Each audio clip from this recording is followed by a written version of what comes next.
देखिए राधिका खेरा जी, एक पॉइंट पे मैं एग्री करता हूं, और ये है कि कुछ एवरीथिंग शुड बी ट्रांसपेरेंट, कि किसने किसको कितना पैसा दिया, और जफर इस्लाम को भी दिखाए, ये कंप्लीटली सार्वजनिक होना चाहिए। पर मैं ये नहीं समझ पाया राधिका जी कि अगर इलेक्टोरल बॉन्ड एक स्कैम है तो फिर आपके पॉलिटिकल पार्टी ने भी तो इससे 1420 करोड़ रुपए लिया है, जो आपकी प्रोपोर्शनेट ऑफ फंडिंग का 60% है। और पास्ट के अंदर एडीआर की रिपोर्ट ये कहती है राधिका जी कि 2008 से 2012 के बीच में 90% जो कैश डोनेशंस थे वो आपकी पार्टी को गए थे। तो फिर ये बात सही है कि सार्वजनिक सब कुछ होना चाहिए, पर ये स्कैम कैसे है, और अगर स्कैम है तो फिर आपने भी उस मीन्स को क्यों यूज किया? राधिका जी, ओपनिंग। नमस्कार प्रतीक जी।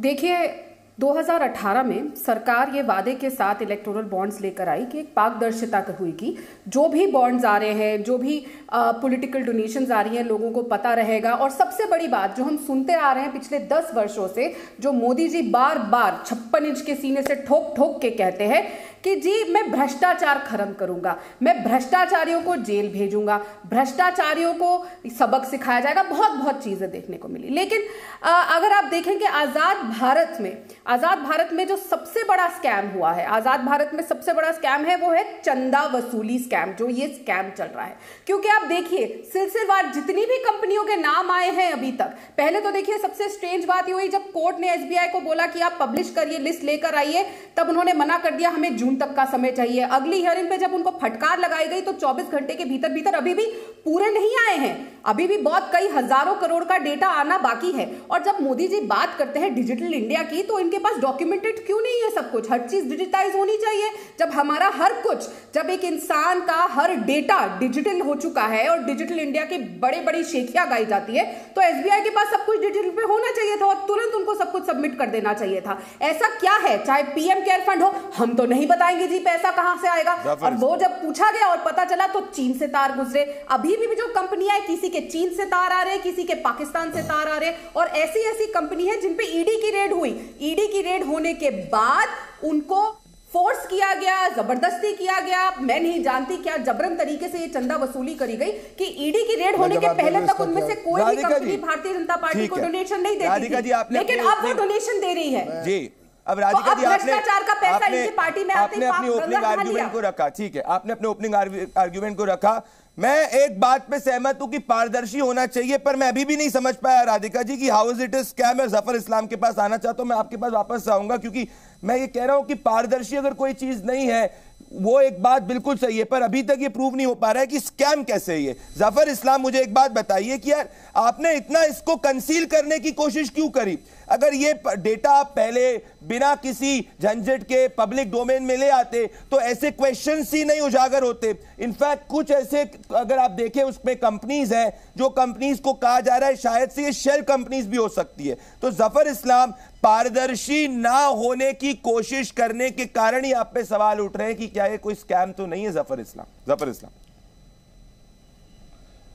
धन्यवाद प्रदीप जी। मैं नहीं करूंगा, इसलिए मैं अपनी बात जैसे राधिका जी ने रखी उसी तरह से मैं अपनी बात रखेंगे। मैं उम्मीद करता हूं राधिका जी बीच में ना बोले, जैसे मैंने नहीं बोला। बिल्कुल, मैं सबसे पहली बात कहूंगा कि देखिए पारदर्शिता किसे नहीं आई।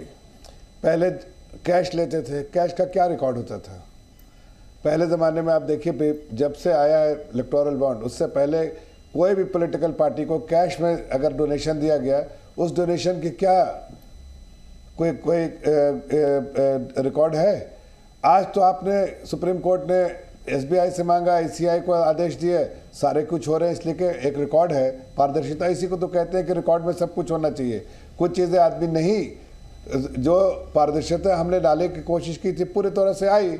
अभी आपके पास अकाउंट टू अकाउंट ट्रांजैक्शन हो रहा है। अभी आपको पता है एसबीआई के आप बैंक के द्वारा कर रहे हैं, आप कोई कैश का थैला लेके नहीं चुपचाप से किसी को दे नहीं रहे हैं। साथ साथ आपके सारे रिकॉर्ड है कि कितना पैसा आया, किसने दिया, किसने लिया, सारे रिकॉर्ड्स हैं। जो भी रिकॉर्ड चाहिए एसबीआई से आप सुप्रीम कोर्ट ने आदेश दिया है, सुप्रीम कोर्ट के आदेश के अनुसार एसबीआई दे रही है। ईसीआई को आदेश दे रही है कि उसको पब्लिक डोमेन में रखो तो रखो। कुछ कंपनियां, देखिए अब 2-3 बातें कहूँगा, कुछ कंपनियां नहीं चाहती हैं कि डोनर होने के नाते उनका नाम जो है पूरे पब्लिक डोमेन में हो, ऐसा भी है।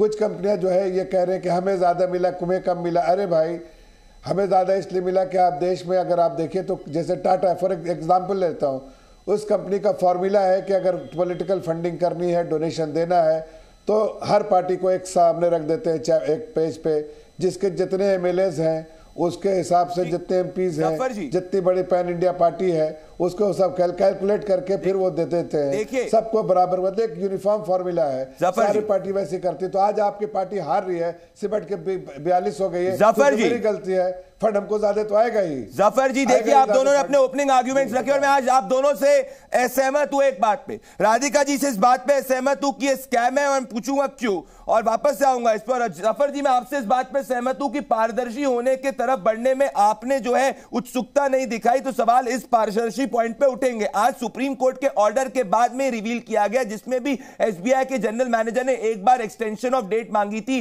कि सुप्रीम कोर्ट को अपने ऑर्डर को अमेंड करना चाहिए। तो मैं आऊंगा इस पे, पर इस वक्त मेरे को एक बड़ी खबर लेनी है। राजनाथ सिंह ने इस पर अपना कमेंट किया है। चुनावी बॉन्ड पर राजनाथ सिंह का बहुत बड़ा बयान आया है और उन्होंने कहा है कि विपक्ष जनता की आंखों में धूल झोंकने की कोशिश कर रहा है। तो इस वक्त जो है घोटाला दिखता है तो ईसी जाए। राजनाथ सिंह ने बहुत बड़ी बात की, कहा है कि सुनिए एक बार राजनाथ सिंह ने क्या कहा है कि अगर घोटाला है तो इलेक्शन कमीशन जाए। सुनिए राजनाथ सिंह की बात। तो इलेक्शन कमीशन ने सबमिट कर दिया, दे दें, वो देख लें उसको, और कोई आपत्ति है तो बतलाएं क्या आपत्ति है। बहुत बड़ा स्कैम हुआ है, अरे स्कैम हुआ है तो भाई इलेक्शन कमीशन को बतलाएं। सर आगे एनआरसी अब स्कैम यदि हुआ सुप्रीम कोर्ट जाए, कौन रोकता है उनको? जनता की आंखों में धूल क्यों झोंक रहे हैं? सर झारखंड में एक बड़ा मुद्दा धर्मांतरण। कांग्रेस के लोगों को भी समझना चाहिए कि अब देश की जनता हमारी राजनीतिक दृष्टि से, सामाजिक दृष्टि से, हर दृष्टि से काफी जागरूक हो चुकी है। केवल कुछ चंद तथाकथित आरोपों के माध्यम से देश की जनता को गुमराह नहीं किया जा सकता। तो मैं ये कहना चाह रहा हूं, मैं राधिका खेरा जी आपके पास और जफर इस्लाम जी के पास आऊंगा, पर AK वाजपेयी जी और आदिल खान मैं आपके पास आना चाहता हूं पहले, और रतन शारदा जी मैं आपके पास भी आऊंगा। आदिल खान जी मुझे एक बताइए बात, मैं वापस से मूड पॉइंट पे ही आऊंगा। देखिए आदिल खान जी, कि अगर ये स्कैम है तो फिर बाकी आपने भी इसमें पैसे क्यों लिए? फॉर एग्जाम्पल कि अगर ये मान लीजिए स्कैम रहता है तो मेरा सवाल यह होता है कि अगर पर हम लोग कैंडिडेट फंडिंग के रिस्पेक्ट में प्रपोर्शन को देखेंगे तो मैं ये पाऊंगा कि अगर प्रपोर्शन देखा जाए तो 51% बीजेपी ने अपनी फंडिंग जो है इलेक्टोरल बॉन्ड के जरिए ली है, बीआरएस ने 83% ली है, डीएमके ने 91% ली है, टीएमसी ने 93% ली है। तो अरे कोई इंस्ट्रूमेंट में अगर स्कैम वाला इंस्ट्रूमेंट है तो इसको विपक्ष के दल क्यों छू रहे हैं? फिर आप लोग क्यों छू रहे हैं इसको? आदिल खान जी, आपने भी इससे थ्रू पैसा क्यों लिया है, ये मैं आपसे पूछना चाह रहा हूं। आदिल खान और AK वाजपेयी जी आएंगे।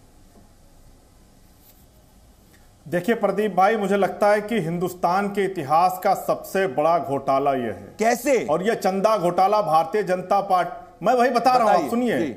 जब ये इलेक्टोरल बॉन्ड लाया गया था तब पूरे देश को यह बताया गया था कि इसमें पारदर्शिता बरती जाएगी। कौन सी पारदर्शिता दिखाई गई, मैं आपसे माध्यम से पूछना चाहता हूं। Bharatiya Janata party, supreme court ने कितना सख्त टिप्पणी की, डंडा चलाया, उसके बाद भी आज तक ये नाम नहीं बता पा रहे हैं। और देखिए ये स्कैम कैसे है। 6000 करोड़ से अधिक चंदा भारतीय जनता पार्टी को मिला, और उसमें वही लोग हैं, अधिकतर वो लोग हैं जिनके ऊपर ईडी, सीबीआई और इनकम टैक्स रेट डालती है, और दूसरे महीने या उसी महीने के दूसरे हफ्ते में ये लोग जाकर के इलेक्टोरल बॉन्ड खरीदते हैं। आपको एक एक बताता हूं कैसे कैसे इन्होंने किया। एक कंपनी है फ्यूचर गेमिंग कंपनी, उसकी औकात नहीं है जितने की, उतने का 1368 करोड़ का उन्होंने बॉन्ड खरीद लिया। क्यों भैया?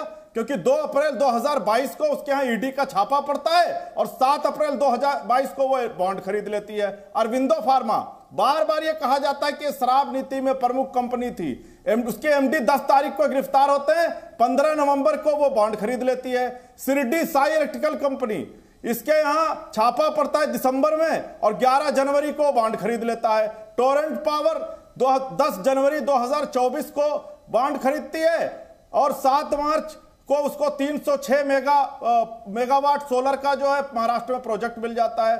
डॉक्टर रेड्डी के यहां 13 नवंबर को छापा पड़ता है, 17 नवंबर को बॉन्ड खरीदती है। कल्पतरू प्रोजेक्ट के यहां 4 अगस्त को, 1 मिनट, एक मिनट प्रदीप भाई, आपने पूछा है तो सुनिए, पूरा सुनिए, पर मैं आपको, आप अपने टाइम ओवरशॉट करके बोलिए 20 सेकंड और बोलिए, पूरा सुन रहा हूं मैं आपको, बोलिए। हाँ, कल्पतरू के यहाँ छापा पड़ता है 4 अगस्त को, 10 अक्टूबर को बॉन्ड खरीदती है। जिन के यहाँ कंपनियों के यहाँ ईडी और सीबीआई और इनकम टैक्स के छापे मारे गए, उन सब ने बॉन्ड खरीदे, और वो बॉन्ड किसको दिया गया, ये हम पूछना चाहते हैं। बार जाहिर तौर पर जिन लोगों ने छापा मारा, ये तो वही हो गया जिसे आदिल जी, मैंने आपको इस डिबेट में सबसे ज्यादा बड़ा ओपनिंग आर्ग्यूमेंट देने का समय दिया।